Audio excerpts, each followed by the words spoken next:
Demikianlah perumpamaan ini, ada seorang tuan tanah membuka kebun anggur dan membuat pagar sekelilingnya. Ia menggali lubang tempat memeras anggur dan mendirikan menara jaga di dalam kebun itu. Kemudian ia menyewakan kebun itu kepada penggarap-penggarap, lalu berangkat ke negeri lain. Ketika hampir tiba musim petik, ia menyuruh hamba-hambanya kepada penggarap-penggarap itu untuk menerima hasil yang menjadi bagiannya. Tetapi para penggarap menangkap hamba-hambanya itu, yang seorang mereka pukuli, yang lain mereka bunuh, dan yang lain lagi mereka lempari dengan batu. Kemudian Tuhan itu menyuruh pula hamba-hamba yang lain, lebih banyak daripada yang semula. Tetapi mereka pun diperlakukan sama seperti kawan-kawan mereka. Akhirnya Tuhan itu menyuruh anaknya kepada mereka, katanya, "Anakku akan mereka segani." Tetapi ketika para penggarap melihat anaknya itu, mereka berkata seorang kepada yang lain, "Inilah ahli warisnya, mari kita bunuh dia, supaya warisannya menjadi milik kita." Mereka menangkap dia dan melemparkannya keluar kebun anggur itu, lalu membunuhnya. Apabila tuan kebun anggur itu datang, apa yang akan dilakukan dengan penggarap-penggarap itu? Kata imam-imam kepala dan tua-tua bangsa Yahudi kepada Yesus, ia akan membinasakan orang-orang jahat itu, dan kebun anggur itu akan ia sewakan kepada penggarap-penggarap lain, yang akan menyerahkan hasilnya kepadanya pada waktunya. Kata Yesus kepada mereka, "Belum pernahkah kamu baca dalam kitab suci, batu yang dibuang oleh tukang-tukang bangunan telah menjadi batu penjuru? Hal itu terjadi dari pihak Tuhan, suatu perbuatan ajaib di mata kita.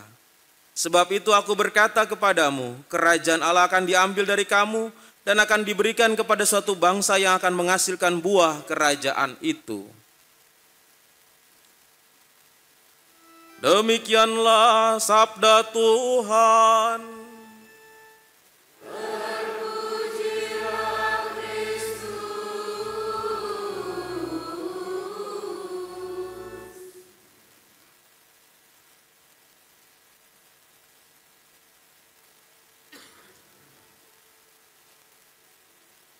Silahkan duduk. Ibu Bapak, saudara-saudari sekalian, selamat pagi. Yang di sebelah kiri saya sudah sarapan belum? Udah? Udah. Yang sebelah kanan sudah sarapan? Belum. Yang kur sudah sarapan belum? Sudah.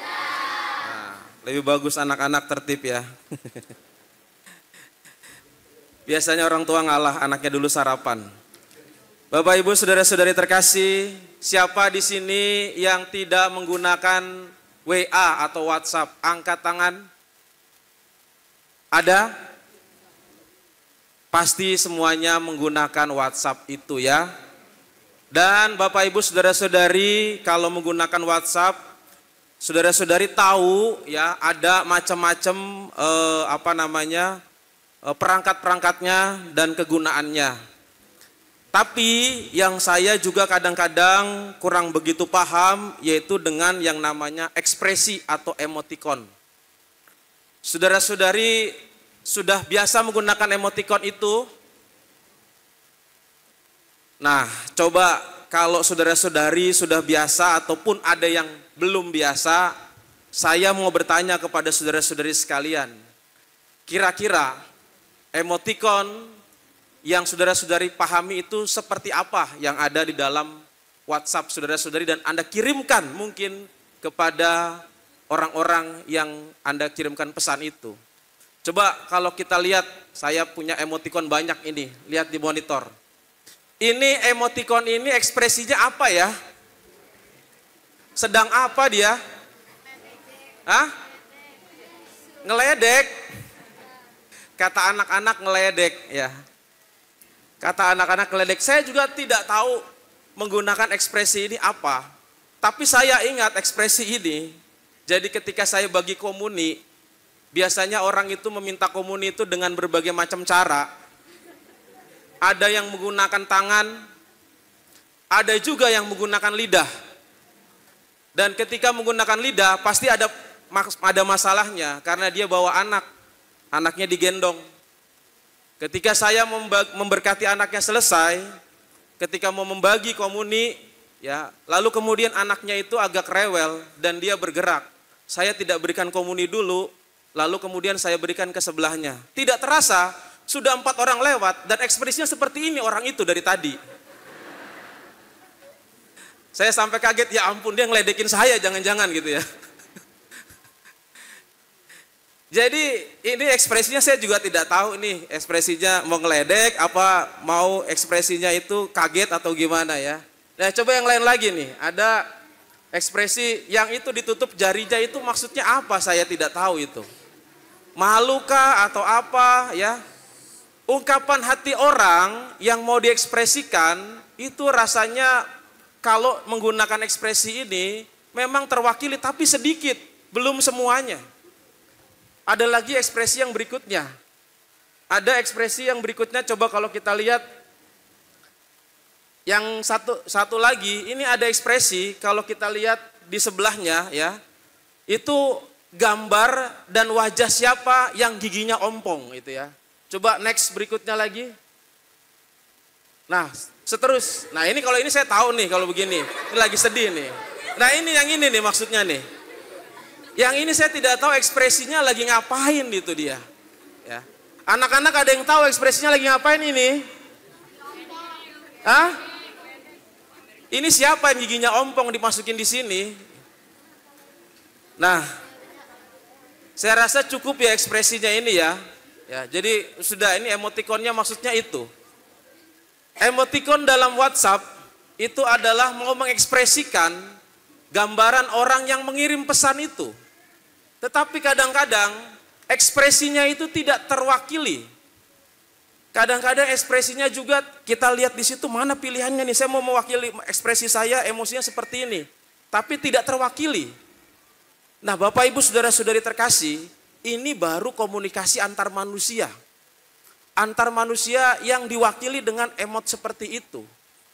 Ada yang senang, ada yang gembira, ada yang sedih, ada yang marah. Diwakili dengan seperti itu. Tapi perasaan orang itu kaya sekali. Nah, apalagi kalau ekspresi itu juga antara Allah dengan manusia. Bagaimana Allah bisa mengekspresikan kalau dia sedang marah? Bagaimana Allah juga bisa mengekspresikan kalau dia sedang senang? Bagaimana Allah bisa mengekspresikan itu? Setidak-tidaknya saudara-saudari, hari ini kita itu diajak untuk memahami ekspresinya Allah yang kaya sekali. Kalau WhatsApp itu ada emotikonnya, kalau kitab suci itu ada perumpamaan yang kita dengarkan pada hari ini. Itu sebagai emot, sebagai ekspresi yang mau digambarkan. Allah ini sedang dalam keadaan apa? Berbicara seperti ini kepada kita. Jadi kalau ada emotikon itu, di sini ada perumpamaan. Saudara-saudari bisa menebak perasaan seperti apa yang digambarkan Allah kepada kita. Ada perumpamaan 2 kali disebut dalam perjanjian lama dan perjanjian baru yang kita dengarkan dalam bacaan pertama dan bacaan Injil itu, yaitu tentang kebun anggur. Kebun anggur ini sebuah ungkapan ekspresi yang mau digambarkan bagaimana Allah Tuhan kita itu kepada kita sebagai umatnya. Tentu pada waktu itu ditujukan kepada bangsa Israel, imam-imam kepala, dan tua-tua bangsa Yahudi. Apa ekspresinya itu? Dalam cerita kebun anggur, yang pertama kita pahami saudara-saudari sekalian, kita tahu bahwa yang digambarkan di situ, ada seorang pemilik kebun anggur yang harusnya setelah dia menggarap, diberikan para pekerja-pekerja itu, pekerjanya sudah baik, menghasilkan sesuatu yang baik yang diharapkan, tetapi yang dihasilkan itu asam. Semua hal yang sudah dikerjakan dengan baik, tetapi hasilnya tidak baik. Buah yang diharapkan manis, jadinya asam. Buah yang diharapkan itu enak, jadi tidak enak. Itu kalau dagang, kalau bisnis, rugi besar. Nah, ekspresi apa yang bisa diungkapkan di situ? Belum sampai di situ, perumpamaan bacaan Injil tadi itu juga kebun anggur, juga sama kebun anggur, tetapi ini lebih parah lagi. Bukan hanya menghasilkan buah yang asam, tetapi kebun anggur itu disabotase, dirampok oleh penggarap-penggarap. Belum mendapatkan hasil yang baik, sudah bangkrut, lalu kemudian dirampok, diambil, dicaplok oleh penggarap-penggarap. Nah, sekarang saudara-saudari, emotikon apa yang bisa digambarkan dengan itu? Marahkah ya atau apa? Inilah ekspresi yang digambarkan dalam perumpamaan itu. Kalau kita dengar perumpamaan itu mungkin seperti biasa-biasa saja Yesus memberikan perumpamaan. Tetapi kalau kita lihat di balik itu, bayangkan saudara-saudari sebagai pengusaha yang sudah habis-habisan, keluar modal, keluar tenaga, keluar segala macam, tapi hasilnya tidak sesuai, bangkrut. Belum sampai bangkrut, sudah diambil alih oleh orang penggarap-penggarap itu, dirampok. Bayangkan situasi seperti itu. Nah, itulah ekspresi emot apa yang bisa kita berikan. Mungkin tidak ada yang bisa menggambarkan itu di dalam kitab suci, kecuali perumpamaan ini yang kita dalami. Saudara-saudari yang terkasih, apa yang digambarkan di situ, terjadi di situ adalah suatu hal yang bukan aja terjadi pada waktu dulu kala ketika perjanjian lama dan perjanjian baru, tapi saat ini juga. Penggarap-penggarap dan tuan tanah. Nah, ini berbicara soal kepemilikan saudara-saudari. Kepemilikan. Kepemilikan itu kalau tadi kebun anggur itu adalah suatu ladang, tapi kebun anggur itu adalah simbol manusia. Simbol kita. Simbol semua orang yang diciptakan Tuhan adalah milik Tuhan. Dan kemudian penggarap-penggarap itu adalah kita, diri kita. Kita menggarap diri kita. Kita harus menghasilkan buah dari diri kita. Itu hasilnya harusnya baik dan bisa dibagi, dipersembahkan. Tetapi apa yang terjadi saudara-saudari? Tadi dikatakan hasilnya asam, tidak sesuai, dan kemudian diambil alih. Nah, sekarang kalau kita ingat-ingat dalam kehidupan kita, bagaimana kita itu juga bukan saja memberikan hasil yang tidak sesuai, tapi sudah mengambil alih diri kita yang adalah milik Tuhan. Waktu kita, tenaga kita, pikiran kita, harta kita adalah milik saya. Tetapi sesungguhnya diri kita dan keseluruhannya adalah milik Tuhan yang harusnya hasilnya diberikan kepada Tuhan dan diambil alih. Mungkin saudara-saudari berpikir, dari mana Romo tahu itu kepemilikan kita itu adalah miliknya Tuhan? Kalau misalnya dalam kehidupan sehari-hari kan ada bukti sertifikatnya. Saudara-saudari punya kendaraan bermotor? Ada? Ada BPKB-nya enggak? Ada bukti kepemilikan kendaraan bermotor, ada enggak? Kalau enggak ada pasti ilegal ya. Ada pasti kan? Entah disimpan di mana kan? Entah di sekolah kan atau disimpan ya. Pasti ada ya. BPKB itu ada. Saudara-saudari punya rumah, punya tanah, ada sertifikat tanahnya? Ada. Nah, sekarang kita apa buktinya? Ya saudara-saudari lihat lagi, cek lagi, coba cari-cari ya. Sertifikat, ketemulah sertifikat baptis. Di situ tertulis, aku telah membaptis engkau dalam nama Bapa, Putra, dan Roh Kudus. Itulah kepemilikan Allah kepada kita. Itulah Allah telah memiliki kita. Dan kepemilikan itu tidak ada expirednya. Kekal abadi, materai yang kekal. Itulah kepemilikan. Kalau saudara-saudari tanya mana bukti kepemilikannya, itu sudah ada. Ya. Kalau hilang, itu sudah materai kekal, sudah ada di surga. Nah, jadi kepemilikan diri kita adalah milik Tuhan. Penggarap-penggarap adalah kita. Belum kita menghasilkan buah yang bisa kita bagikan, kita persembahkan, alih-alih kita sudah mengambil seluruhnya untuk diri kita sendiri. Pikiran kita jalan sendiri, tidak sesuai dengan kehendak Allah kita marah, kita maunya jalan sendiri. Ke waktu yang begitu banyak, kita kadang-kadang menyisihkan cuma sejam 2 jam untuk Tuhan, itu pun seminggu sekali. Harta yang kita sudah dibagikan sama Tuhan, kita juga bisa menggunakan untuk kepentingan sendiri.